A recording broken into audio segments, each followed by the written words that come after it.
Yo.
Awo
That's it.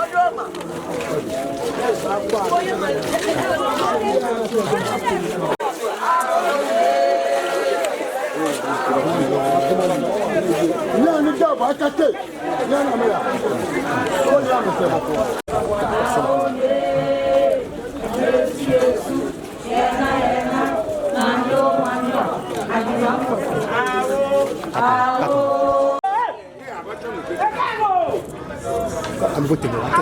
Okay. See, what's your name?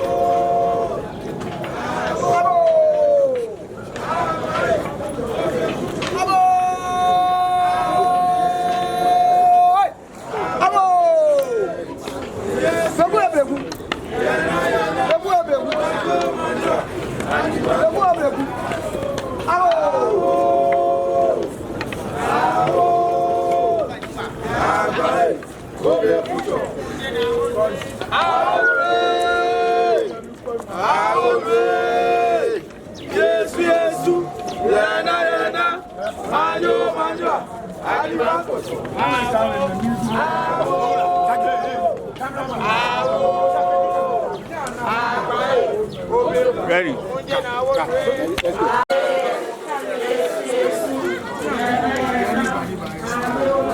Sit up.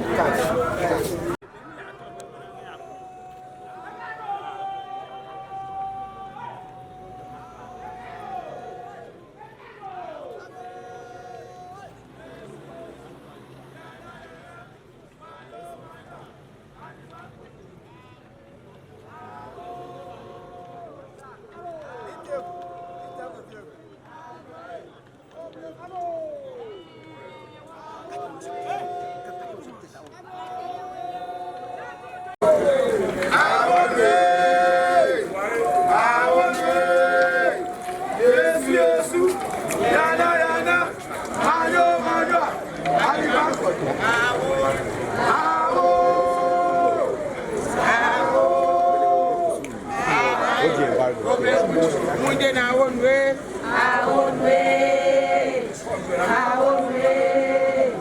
Yes, yes.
Yesu, yana, manwa, alibankoto. Awo,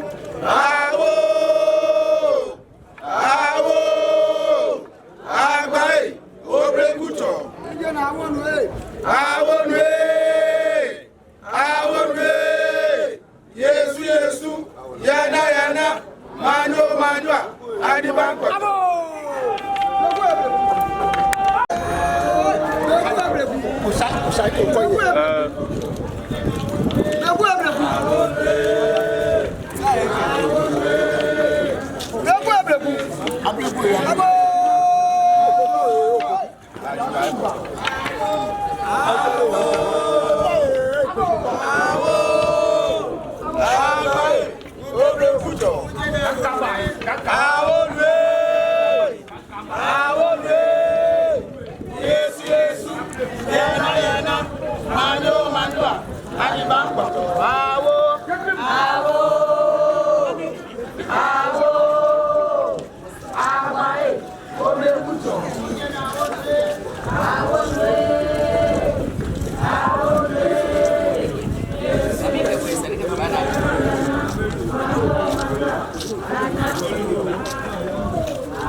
Cascado.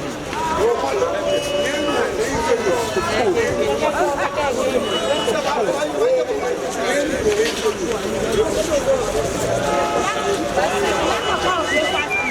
fact, the Holy Ghost is taking control. If I see a couple of once in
Thank you.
Jo ablade abi Gamashi TV no ne ngbeji na odi adekun keklemo ngmene wo fe wole akeshi abon madumo ni no jake be ho fe mo mini achi na lo esefu ka shibeni abagbele na dani oba na igbekefe no ko ni kanya yo ne ngmene lanteja we ama adunma wo sakumo ba adu no keke shoke so efo mi so wa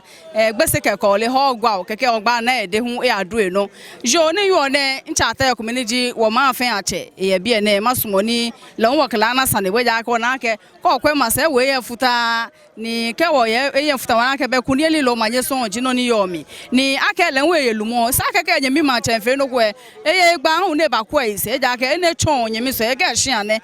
shiane yo nche mi bi manye kwakwa blawo so masumo do jo ngbeji ni o date ni o sino dade kutun sija seche yo ngmane adungma lanteja we ni o ko shiane masumo no gbala no ko mi echon mi woji shikulo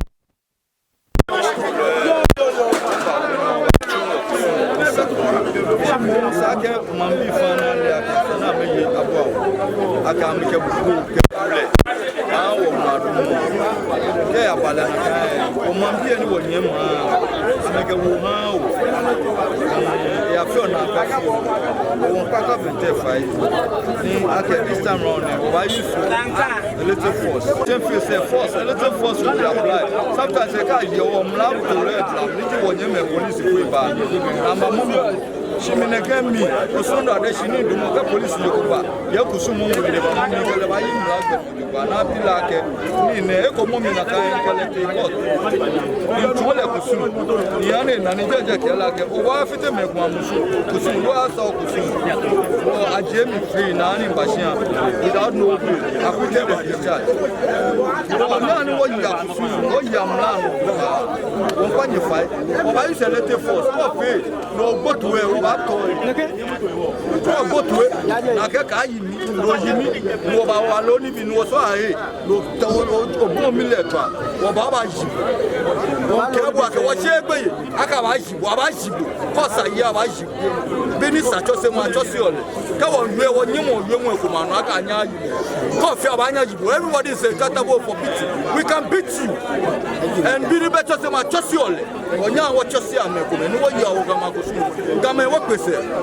wo mekuma mbiji ka chose mu wo san wo chose am ni wo am ga ajaje yeah gama ko mbiji ka chose wo na ka me wo ba na beke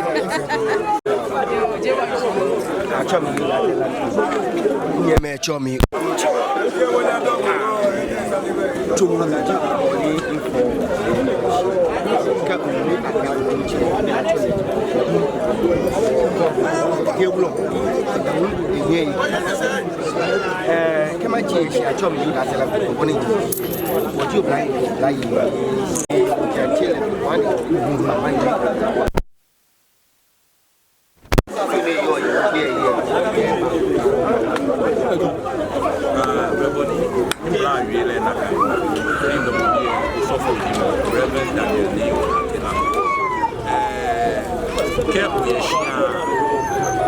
Sani Oshia. Grabene ke ibekucho echemas. Ken mujibo enu je sanu hana na ke Oshia ne. Oja to oshishi. Ona shi wombua e fa ekumeleshi. Ekumeleshi. Amele ake ato akoda ake koda shi ko bi la ke ngbeji o chema shi alu ngbeji eno shishi je amele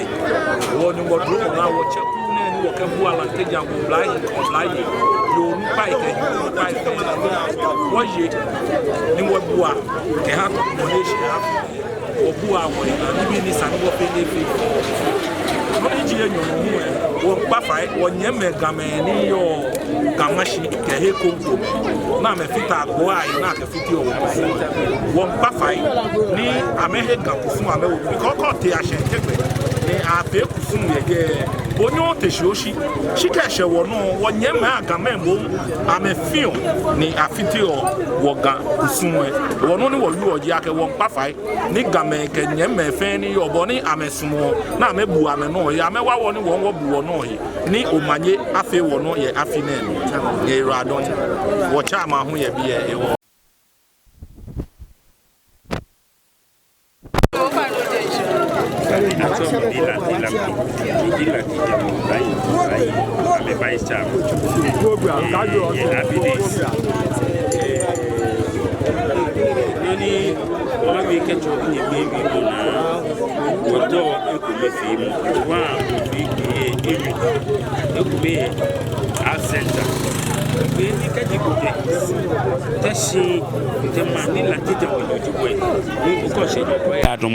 agbene gamashi ne lenwe mukufiye mukuni yo gamashi choko da so manke ya otoko gbefe nigi lanteja we ni fomo bie no ko ye ba dumo bona fe ni ekome fe mo adumo no ne wonu wo fi on ken ko ba kwe gamashi kuchu ne fe efi ai no kuchu no ba she be ejen si wolanteja we bebe wotin eja ke wo mo wo ekome iwo me chon ne kenye kwane no nkese hangama mancheme fin ke romo fin kobra ye ni yogan akutu ami ake wo afiele je nomu je te ketoi shi ekome femo kumoni o aduma madumo akegbo femoni no aduma no fomote itoi o tulatu o yakokusu e baye emulo ewo nkan chon mi ka maka amekwe lanteja we no ni wo fio ke no ni wo fe menene ni amuna ba nye wo se ni amefele na kan no won pa me fa wo sumo be eji akeye na fte gama gbe ka ta fa mo ame wo fe ko me ni wo sa gama te ni bona fe ni ka wo ba wa fi le se ni wo ba ye ni eye mu mi sumo ni ncha ma lehun echa no nye yura don be mi ba nye fe nye de o manye le bi ne plamane no mi moni yu one acho mi ni ku boy kenkle kaneshi atofoche wonda mofia moshi ye ngmene kusun ni wo ba chu ne kema wi no ko ye ne ke wo mlecho ana mi won pa fai ake intin ke basa ni bi ni organ won pa gan tete fe fai ko ni amehani wo fe ekome se afi enye nye to ne ke ku ne kama wi no ko ebe afi epa mi woyo ni won bu anike lanteja we be pamoni lo ti ne ke fonye nye ke fe ne ke pe ne ani ya no pepe na gba ele wona na gba bibi eja ke gbe fe gbe no ye mate alo ma na bu amo ken intin baba si ake ni wo ke wo sole mu ke no fiano pian iwo ne ke na gba ke ni bi ne fe nyimodromo na wo ba mu na ni mene ni nkabo yo lanteja we wo ku pe ni ji a center ke happy days wo fe kome wo ke chu ne ke kusun ne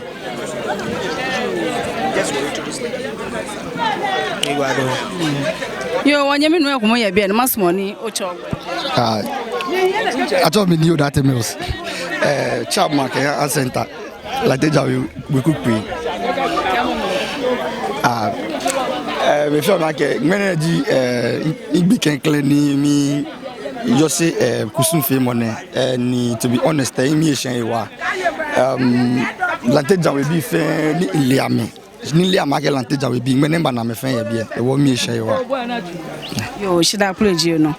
yo to blebe to beni wo chon ye wo ka enya bia je ni wo wa ye bia ke ba hye nye fe nyera don ka wo to e bo shiko me kwa ngba ji na wo de ade ko kenkle mo twado manye juno afi wo no